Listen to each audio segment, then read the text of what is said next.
नमस्कार. मी जयश्री आवारी, मराठी विषय शिक्षिका, जवाहर नवोदय विद्यालय, कागल, कोल्हापूर. विद्यार्थी मित्रो हो, आपण नवोदय सारख्या शैक्षणिक संस्थेमध्ये राहतो. या शैक्षणिक संस्थेचा कारभार व्यवस्थित चालवावा म्हणून त्या ठिकाणी काही नियम बनवलेले आहेत आणि या नियमामुळेच नवोदयचा कार्यभार व्यवस्थित चालतो. असाच मराठी भाषेचाही कारभार व्यवस्थित चालावा म्हणून काही नियम बनवले गेलेले आहेत आणि या नियमांनाच मराठीचं व्याकरण असं म्हणतात. व्याकरण हा भाग आपण अत्यंत रसिकतेनं शिकला पाहिजे, कारण व्याकरण वारंवार अभ्यास करायचा भाग नाही. एकदा मनापासून शिकला तर जीवनाच्या अंतापर्यंत ते आपल्या लक्षात राहतं. आज तुमच्या अभ्यासक्रमातला व्याकरणातला इयत्ता 8वीचा भाग आपण पाहणार आहोत, संधी. आपण देवाणघेवाण, भाषेची देवाणघेवाण करतो. ही देवाणघेवाण करत असताना आपण एका पाठोपाठ शब्द उच्चारतो. हे शब्द उच्चारताना काही शब्द एका पाठीमागं एक उच्चारताना जोड शब्द येतात आणि ही जोड शब्द एकत्रित येत असताना काही वर्ण एकमेकात मिसळतात. संधी म्हणजे सांधणे किंवा जोडणे. वर्णांच्या या एकत्रीकरणालाच संधी असे म्हणतात. या संधीचा विचार करताना आपण थोडासा मागील अभ्यासक्रमाचा मागोवा घेऊया. इयत्ता 6वीमध्ये तुम्हाला वर्णमाला शिकवलेली आहे. मराठी वर्णमालेत एकूण 50 वर्ण आहेत. वर्ण कशाला म्हणतो आपण? मुखावाटे निघणाऱ्या मूलध्वनींना वर्ण असे म्हणतो. मराठीची लिपी देवनागरी आहे. मराठी वर्णमालेत 3 प्रकार पडतात. या वर्णाचे प्रकार किती? 3. त्यातला पहिला आहे स्वर. ज्या वर्णांचा उच्चार मुखावाटे सहजपणे होतो त्यांना स्वर असे म्हणतात. मराठीत एकूण 12 स्वर आहेत, परंतु आता नवीन 2 स्वरांची त्यात भर घातलेली आहे. ॲ आणि ऑ असे 14 स्वर मराठीत झालेले आहेत. यानंतर वर्णाचा दुसरा प्रकार आहे व्यंजन. ज्या वर्णांचा उच्चार करताना स्वरांची मदत घ्यावी लागते, स्वरांचे सहाय्य घ्यावे लागते, त्याला व्यंजन असे म्हणतात. मराठी वर्णमालेत एकूण व्यंजन आहेत 34. तुम्ही पाहिलं असेल, बाराखडीमध्ये व्यंजन लिहिताना त्यांचा पाय मोडून लिहितात, कारण व्यंजन उच्चाराने स्वतंत्र नसतात. वर्णाचा तिसरा प्रकार आहे स्वरादी. ज्या वर्णांचा उच्चार करताना स्वर अगोदर घ्यावा लागतो त्याला स्वरादी असं म्हणतात. मराठी वर्णमालेत 2 स्वरादी आहेत, आणि अहा. असे एकूण 50 वर्णांची आपली वर्णमाला आहे. या संधीमध्ये आपल्याला स्वर संधी, व्यंजन संधी शिकायचं आहे, त्यामुळं तुम्हाला हा मागील भागाचा मी आढावा घेतला. आज आपण पाहणार आहोत संधी. संधी म्हणजे वर्णांचं एकत्रीकरण होतं. जोड शब्द एकत्र येत असताना पहिल्या शब्दातील शेवटचा वर्ण दुसऱ्या शब्दातील पहिल्या वर्णामध्ये मिसळतो आणि वर्णांच्या एकत्रीकरणालाच संधी असं म्हणतात. या संधीचा पहिला प्रकार आहे स्वर संधी. आता आपण अगोदर उदाहरण पाहूया. चंद्रास्त. या चंद्रास्त शब्दाचा विग्रह आपण ज्या वेळेला करतो त्यावेळेला चंद्र अधिक अस्त. पहिला शब्द कोणता?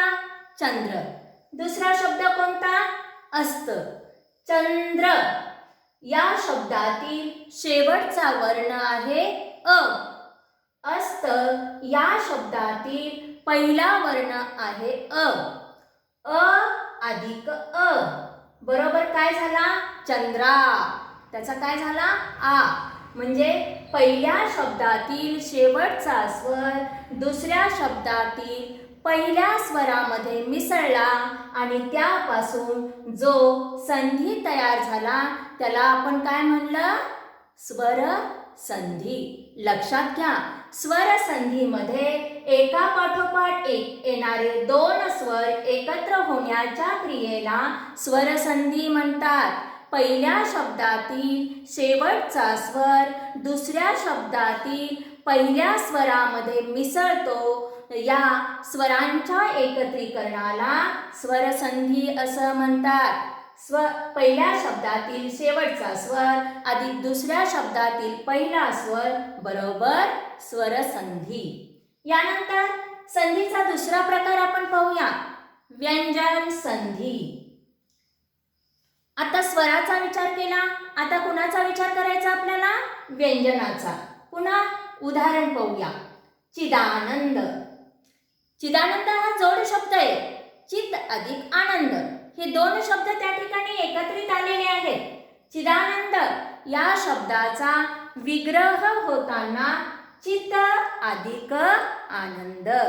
पहिल्या शब्दातील शेवटचा वर्ण हा त काय आहे, व्यंजन.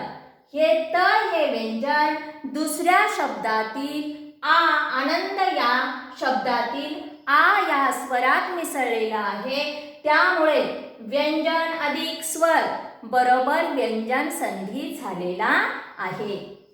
आता आपण याची व्याख्या पाहूया. एका पाठोपाठ एक येणारे व्यंजन व स्वर किंवा व्यंजन व व्यंजन यांच्या एकत्र होण्याच्या क्रियेला व्यंजन संधी असं म्हणतात.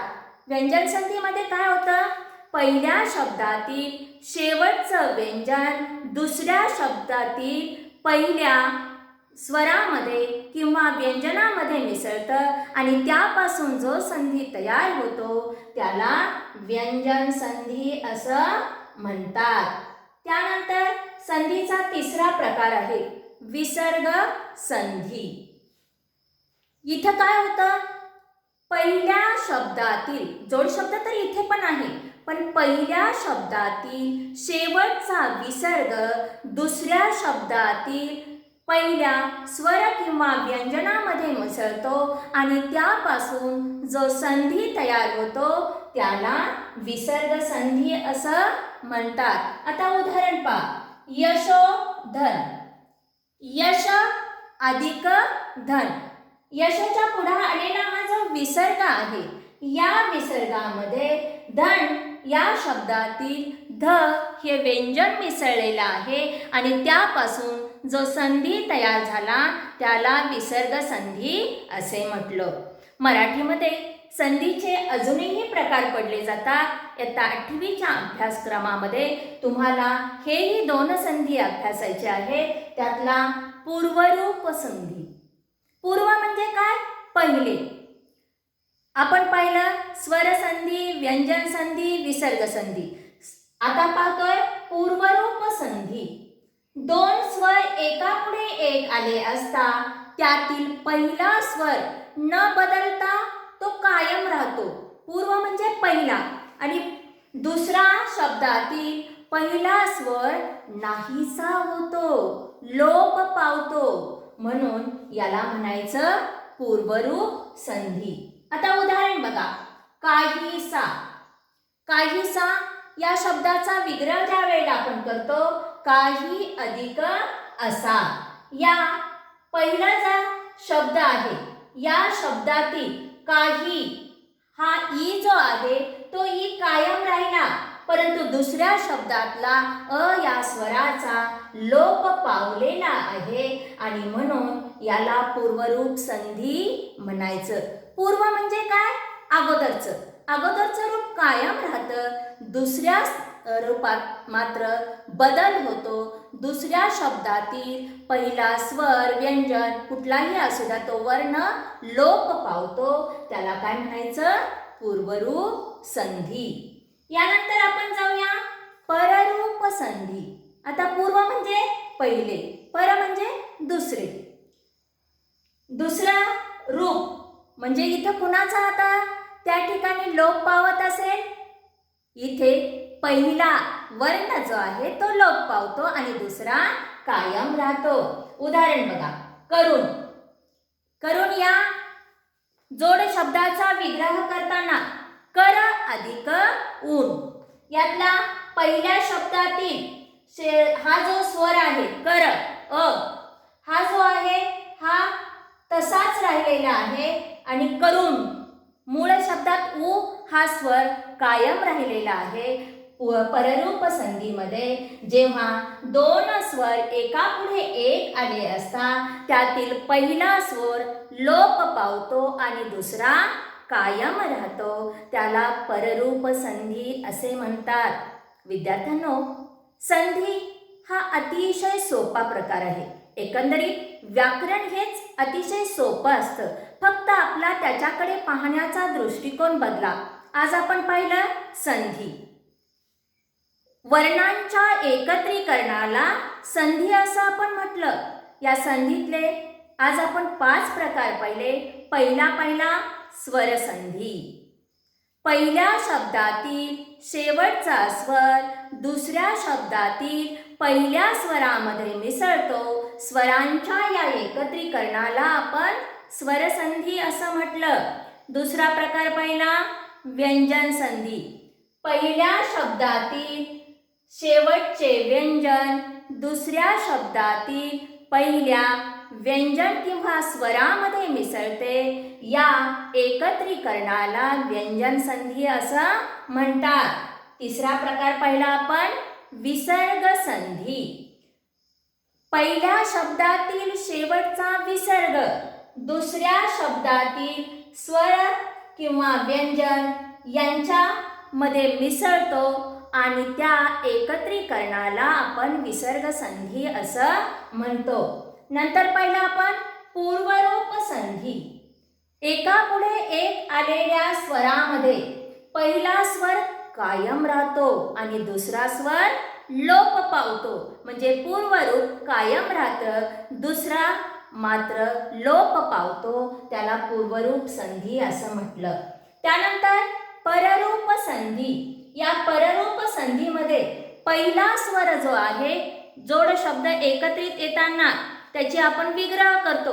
विग्रह करताना पहिल्या शब्दातील शेवटचा जो स्वर आहे तो लोप पावतो आणि दुसऱ्या शब्दातील पहिला स्वर मात्र कायम राहतो, त्याला आपण म्हटलं पररूप संधी. मला वाटतं निश्चितच आपल्याला संधी हा प्रकार समजला असेल. धन्यवाद.